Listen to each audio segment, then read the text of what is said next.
ആലു പൊറോട്ട. ഇത് നല്ല സോഫ്റ്റ് ആയിട്ടുള്ള ഒരു പൊറോട്ടയാണിത്.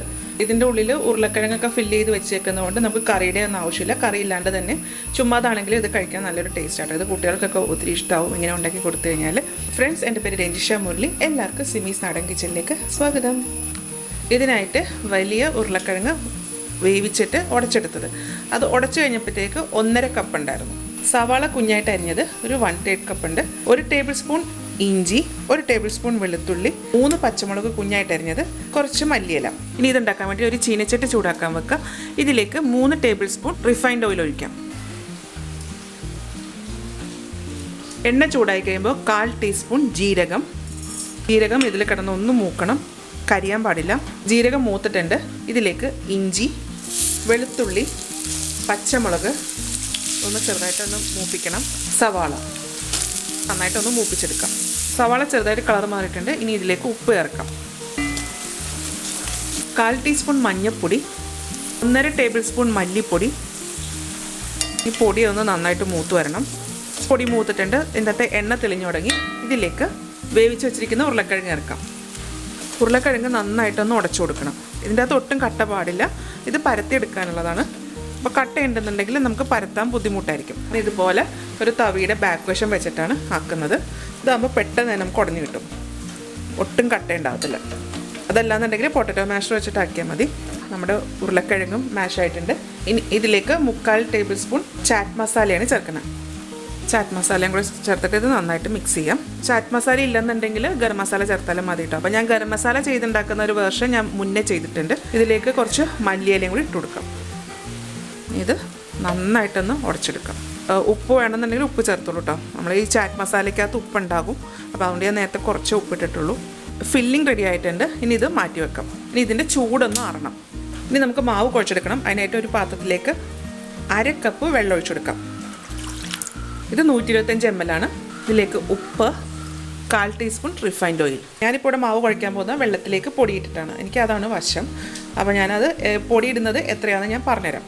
ഇനി ഈ ചേർത്തിരിക്കുന്ന ഉപ്പ് ഒന്ന് നന്നായിട്ടൊന്ന് അലിഞ്ഞ് വരണം. ഒന്ന് ഇളക്കി കൊടുക്കാം. അത് അലിഞ്ഞിട്ടുണ്ട്. ഇനി ഇതിലേക്ക് പൊടി ചേർക്കാം. ഞാൻ പൊടി ഇട്ടതിന് ശേഷം ഞാൻ ലാസ്റ്റ് പറയാം ഞാൻ എത്ര പൊടി യൂസ് ചെയ്തു കേട്ടോ.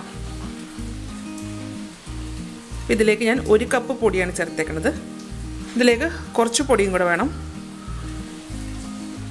ഇപ്പോൾ ഞാനൊരു 1/4 കപ്പ് പൊടിയും കൂടി ചേർത്തിട്ടുണ്ട്. ഇനി ഇത് കറക്റ്റാണിത്. ഇനി ഇത് നന്നായിട്ടൊന്ന് മയപ്പെടുത്തിയെടുക്കാം. ഇപ്പോൾ ഞാൻ എടുത്തിരിക്കുന്ന ഗോതമ്പ് പൊടി, റേഷൻ കടയിലെ പൊടി, പിന്നെ ആശീർവാദ് ഗോതമ്പ് പൊടിയും കൂടെ മിക്സ് ആക്കി എടുത്തതാട്ടോ. അപ്പോൾ ഞാനിവിടെ അങ്ങനെയാണ് മിക്സ് ചെയ്ത് വെക്കുന്നത്. ഞാനിപ്പോൾ ഇതിലേക്ക് ചേർത്തേക്കുന്നത് 1/2 കപ്പ് വെള്ളത്തിൽ 1.25 കപ്പ് ഗോതമ്പ് പൊടിയാണ് ചേർത്തേക്കുന്നത്. അപ്പോൾ ഇതിപ്പോൾ നല്ല കറക്റ്റാണ്. ചിലപ്പോൾ നിങ്ങൾ പൊടി ചേർക്കുമ്പോൾ കുറച്ച് അങ്ങോട്ടും ഇങ്ങോട്ടൊക്കെ വേരിയേഷൻ വരും കേട്ടോ. അത് ഓരോ പൊടിയുടെ അനുസരിച്ചിട്ട് വ്യത്യാസം ഉണ്ടാവും. 1 കപ്പ് എന്തായാലും വേണം. അത് കഴിഞ്ഞ് ആ 1/4 കപ്പ് ഇടുന്നത് ഒന്ന് ശ്രദ്ധിച്ചിട്ട് ഇടുക കേട്ടോ. ഞാൻ എടുത്തപ്പോൾ കറക്റ്റായിട്ട് വന്നിട്ടുണ്ട്. ഇതുപോലെ നല്ല സോഫ്റ്റ് ആയിട്ടുള്ള ഒരു ഡോ ആണ് നമുക്ക് കിട്ടിയത്. ഇനി ഇതിൻ്റെ മുകളിലേക്ക് നമുക്ക് കുറച്ച് എണ്ണ തടവി കൊടുക്കണം. എണ്ണ തടവുമ്പോൾ കയ്യിലേക്ക് കുറച്ച് എണ്ണ എടുത്തിട്ട് കുറച്ച് എണ്ണ എടുത്താൽ മതി. അത് ജസ്റ്റ് ഒന്ന് ഇതിൻ്റെ പുറത്തേക്കൊന്ന് തൂത്ത് കൊടുക്കുക. ഒരുപാടൊന്നും ഒഴിക്കേണ്ട. ഇതിൻ്റെ പുറം ഉണങ്ങി പോകാതിരിക്കാൻ വേണ്ടിയിട്ടാണ് നമ്മളിങ്ങനെ തേക്കുന്നത്. അപ്പോൾ അങ്ങനെ തേക്കുമ്പോൾ ഈ മാവ് ഒന്നും കൂടെ നല്ല സോഫ്റ്റ് ആവും. ഇനി ഇതൊരു 5 മിനിറ്റ് നേരത്തേക്ക് മാറ്റി വെക്കാം. വെച്ചില്ലേലും കുഴപ്പമില്ല, ഇപ്പം തന്നെ നമുക്ക് ഉണ്ടാക്കാം. ഈ കാണിക്കുന്ന ഒരു മെത്തേഡ് നിങ്ങൾ കുഴയ്ക്കുകയാണെന്നുണ്ടെങ്കിൽ നിങ്ങൾക്ക് ചപ്പാത്തി നല്ല സോഫ്റ്റ് ആയിരിക്കും കേട്ടോ. ഇപ്പോൾ ഒരു 5 മിനിറ്റ് കഴിഞ്ഞിട്ടുണ്ട്. കണ്ടോ, ഇതിപ്പോൾ നല്ല സോഫ്റ്റ് ആയിട്ടുണ്ട്. ചപ്പാത്തി ഉണ്ടാക്കാനൊക്കെ എടുക്കുന്ന പോലെ കുഞ്ഞു കുഞ്ഞു ബോൾസാക്കി മാറ്റാം. ഇതുപോലെ അത് നമുക്ക് പൊറോട്ടയുടെ വലുപ്പം എത്ര വേണമെന്ന് വെച്ചാൽ അതനുസരിച്ച് എടുക്കാം കേട്ടോ. ഇതുപോലെ ഞാൻ ആക്കി വെച്ചിട്ടുണ്ട്. ഇതിപ്പോൾ 7 എണ്ണം ഉണ്ട്. ഇനി ഇത് പരത്തിയെടുക്കാം. ഇതുണ്ടാക്കാൻ വേണ്ടിയിട്ട് നമ്മൾ മാവ് കയ്യിലെടുക്കുക. എന്നിട്ട് ഇങ്ങനെ ഇതുപോലെ കയ്യിൽ വെച്ചിട്ട് ഉരുട്ടിയെടുക്കുക. ഉരുട്ടിയിട്ട് കയ്യിൽ വെച്ച് തന്നെ ഇതൊന്ന് ഇങ്ങനെ പരത്തിയെടുക്കാം. ഒരുപാട് കനം കുറഞ്ഞ് പോകാൻ പാടില്ല കേട്ടോ. ഇങ്ങനെ പരത്തുമ്പോൾ ഇതുപോലെ ആക്കിയതിന് ശേഷം ഇതിൻ്റെ ഉള്ളിലേക്ക് നമ്മൾ ഉണ്ടാക്കി വെച്ചിരിക്കുന്ന ഫില്ലിംഗ് വെച്ച് കൊടുക്കാം. ഇതിങ്ങനെ വെച്ചിട്ട് ഇതിനെ ഒന്ന് ക്ലോസ് ചെയ്യാം. അപ്പോൾ നമ്മളിത് ക്ലോസ് ചെയ്യുമ്പോൾ ഈ മാവ് ഒട്ടും തന്നെ പുറത്തേക്ക് പോകാൻ പാടില്ല. ഇതുപോലെയാണ് ക്ലോസ് ചെയ്തത്. ക്ലോസ് ചെയ്തതിന് ശേഷം ഇതിനെ വീണ്ടും നമ്മൾ ഉരുട്ടിയെടുക്കാം. കുറച്ച് നേരം നമ്മളിങ്ങനെ റോളാക്കുമ്പോഴത്തേക്ക് എല്ലാ വശത്തും മാവ് ഒരുപോലെ ആയിക്കോളും. നമ്മുടെ ഒരു കൊഴുക്കട്ട പരുവായിട്ടുണ്ട്. ഇനി ഇത് നമുക്കൊന്ന് പതുക്കെ ഒന്ന് പരത്തിയെടുക്കാം. ജസ്റ്റ് ഇതുപോലെ ഇങ്ങനെ പതുക്കെ ഒന്ന് പ്രസ് ചെയ്ത ശേഷം പൊടിയിൽ മുക്കുക. എന്നിട്ടത് പലകയിൽ വെച്ചിട്ട് പതുക്കെ, ഒരുപാട് ഫോഴ്സ് ചെയ്യരുത്, ഇതിൻ്റെ ഉള്ളിൽ ഫില്ലിംഗ് ഉള്ളതാണ്, അത് പൊട്ടിപ്പോവും. അപ്പോൾ പതുക്കെ വേണം പരത്തിയെടുക്കാൻ.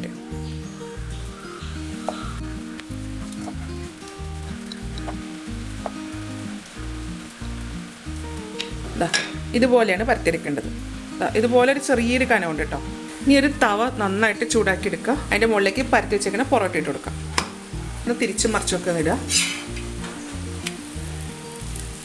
ഞാനിതിലേക്ക് കുറച്ച് എണ്ണ ഒഴിച്ചു കൊടുക്കുന്നുണ്ട്.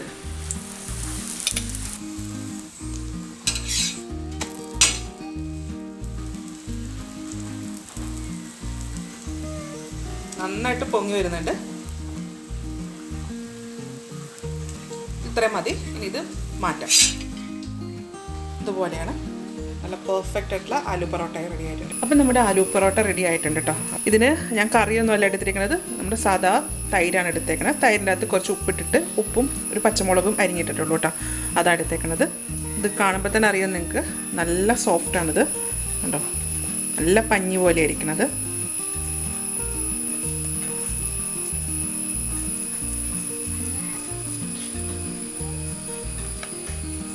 ഇത് നല്ല ടേസ്റ്റ് ആട്ടോ കഴിക്കാനായിട്ട്. അപ്പോൾ ഇത് ഉണ്ടാക്കിയെടുക്കാൻ നല്ല എളുപ്പമല്ലേ. അപ്പോൾ ഇതുപോലെ ഒന്ന് എല്ലാവരും ഒന്ന് ഉണ്ടാക്കി നോക്കുക. ഉണ്ടാക്കി നോക്കിയിട്ട് ഇതിൻ്റെ അഭിപ്രായം എൻ്റെ കമൻറ്റ് ബോക്സിൽ ഇടുക. ഇനി അടുത്ത ദിവസം അടുത്ത റെസിപ്പി ആയിട്ട് കാണാം. Thank you.